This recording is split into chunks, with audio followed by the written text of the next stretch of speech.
So let's look at some key features of exponential functions. An exponential function looks like this. You notice that x is the exponent, hence the name exponential.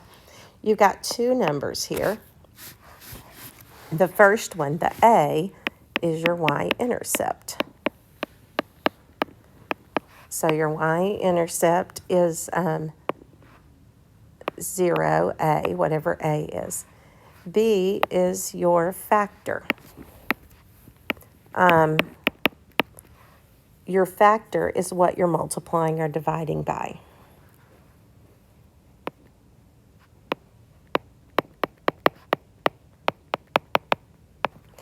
If this b is greater than 1, it's growth.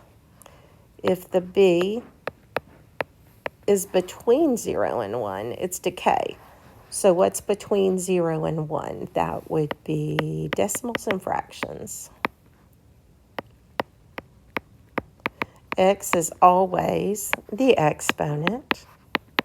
Now in Algebra 1, the asymptote is y equals 0, almost always.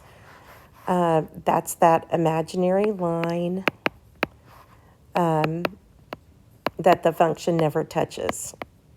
It gets closer and closer and hovers over it, but never touches or crosses. So let's look at an example. In this one, A is 8. That's your y-intercept. B is 1/4. Since that B is between 0 and 1, we know that this one, sorry, wrote the wrong thing. This one is decay. So if you looked at a table here, we're just going to fill in some numbers. We know that the y-intercept is 8. And we know that we're multiplying by 1/4 each time, which is the same thing as dividing by 4. So when we go down, we're dividing by 4. When we go up, we're multiplying by 4. So let's see what we can put on our graph here. We can put the y-intercept. We can do the 0.12 to 1/2.